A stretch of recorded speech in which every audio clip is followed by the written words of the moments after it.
So hello guys, welcome to Dr. Tooth, the Tooth Doc.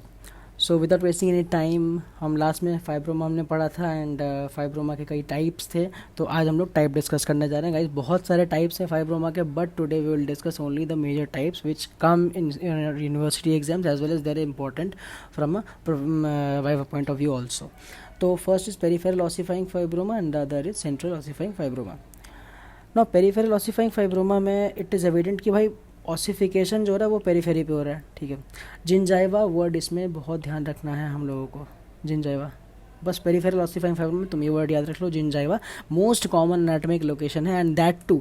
अब जैसे ये हमारा जिंजाइवा है और ये हमारा ये एपिकल पार्ट है. ठीक है, अब ये जो इंटरडेंटल एरिया है, ये interdental area most susceptible site for peripheral ossifying fibroma. Just keep this in your mind. Nodular growth है. ठीक है, बाहर से देखोगे एक वेल सर्कमस्क्राइब्ड एरिया दिखेगा, पिंकिश नॉड्यूल दिखेगा. अल्सरेशन हो भी सकता है, नहीं भी हो सकता है.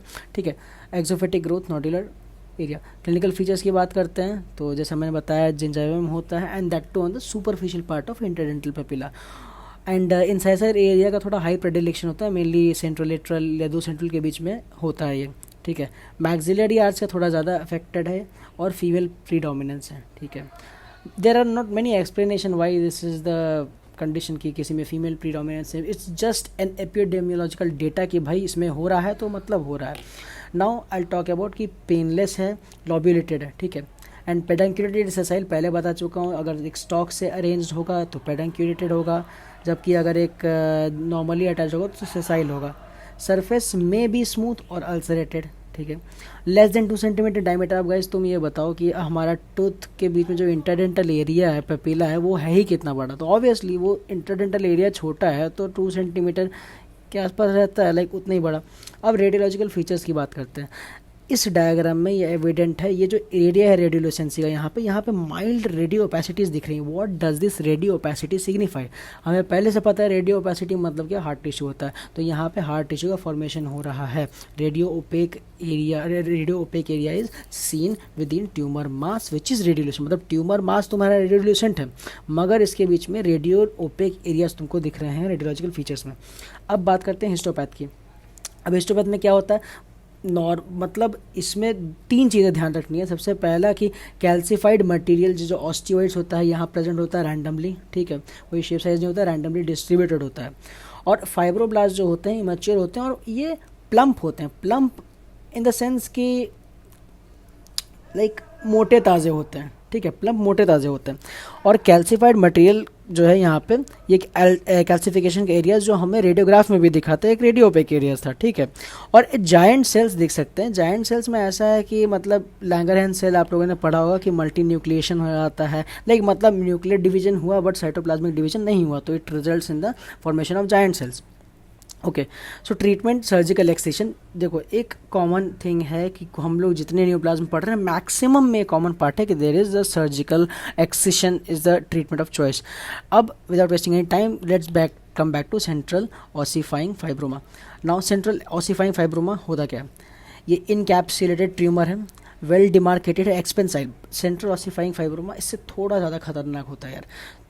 बिग इन साइज होता है. ठीक है, इनकैप्सुलेटेड होता है, वेल डिमार्केटेड होता है. वेल डिमार्केटेड वो भी था बट छोटा स्वेलिंग था. ये एक्सपेंसाइल सेंट्रल जॉ लीजन है और जनरली ये अपने कैनाइन एरिया के पोस्टीरियर होता है. अगेन फीमेल प्रेडिलेक्शन इसका भी ज़्यादा है और मैंडिबल इस केस में ज़्यादा अफेक्टेड है, पोस्टीरियर टू कैनाइन एरिया. ये जगह ध्यान रखना, ये पोस्टीरियर टू कैनाइन एरिया होता है.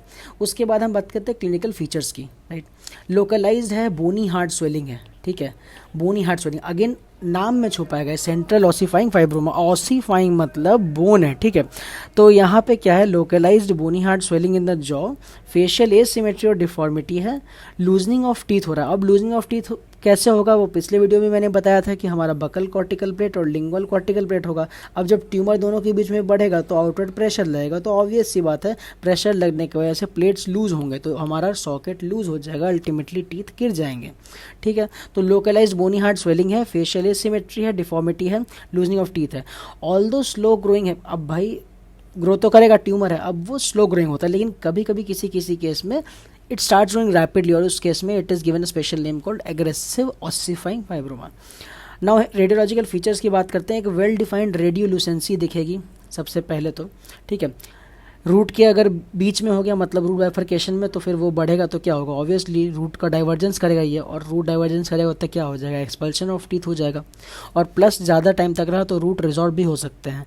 और ग्रेजुअली क्या होगा, जैसे इस फिगर में दिख रहा है कि जो रेडियोल्यूसेंट एरिया मतलब ब्लैक एरिया है, उसमें धीरे धीरे धीरे धीरे धीरे धीरे वाइट एरिया आते आते आते तो ये पूरा रेडियो ओपेक हो गया, अंत में थिन रिम बची, मतलब ये जो पतली सी दीवार दिख रही है ब्लैक कलर की, वो थिन रिम ऑफ रेडियोल्यूसेंसी दिखी बस।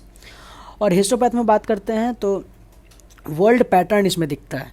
World pattern in the sense क्या कि जो फाइब्रोब्लास्टिक स्ट्रोमा है वो मतलब लाइक गुच्छे की तरह अरेंज होता है। इनिशियली स्मॉल ऑस्टियोइड्स होते हैं और धीरे धीरे करके यही ऑस्टियोइड्स इस तरह से धीरे धीरे करके कोलीज करके मतलब एक साथ जुड़ जाते हैं और जुड़ के एक बड़ा ट्यूमर मास बना लेते हैं। वही हो रहा था हमारा रेडियोलॉजिकल फीचर में कि ये छोटे छोटे जो कैल्सिफिकेशन एरियाज थे वाइट वाइट रेडियो ओपेक, वही मिल करके एक बड़ा सा रेडियो ओपेक एरिया बनाए थे, जिसकी वजह से ये पूरा जो रेडियोल्यूसेंट एरिया था वो फाइनली कन्वर्ट हो गया था रेडियो ओपेक में। ठीक है, तो वही चीज़ हिस्टोपैथ में भी दिखेगी। इनिशियल लीजन्स में क्या होगा कि हमारा ये जो होगा ऑस्टियोइड वो छोटे छोटे एरियाज में होगा और धीरे धीरे ये जो ऑस्टियोइड है दे विल कंप्राइज कोलीज और होकर के ये बड़ा मास बना लेंगे। राइट, सेमोमा बॉडीज इसमें दिखते हैं, they actually there concentric lamellated calcified structures. Right, और एक स्फेरियोलाइट करके एक स्ट्रक्चर भी दिखता है जिसको बेसोफिलिक स्फेरियूल्स बोलते हैं, basophilic spherules that resemble cementum. Okay, again इसका treatment is surgical enucleation and अगर हील नहीं हो रहा है तो resection and bone grafting. Because bone grafting क्या होता है कि किसी बॉडी के दूसरे पार्ट से बोन उठाते हैं और दूसरे साइड पर ट्रांसप्लांट करते हैं उस बोन को। फॉर एग्जांपल ऑर्थोग्राफिक सर्जरीज में रिब्स का यूज़ करते हैं, तो फिर बोन ग्राफ्टिंग उस केस में हम लोग करते हैं। तो आई होप कि you people had liked the video, and if you liked it please do like, share, comment and subscribe. And guys, जिस भी टॉपिक के बारे में वीडियो चाहिए feel free to ask me in the comment section below, and it's your channel guys.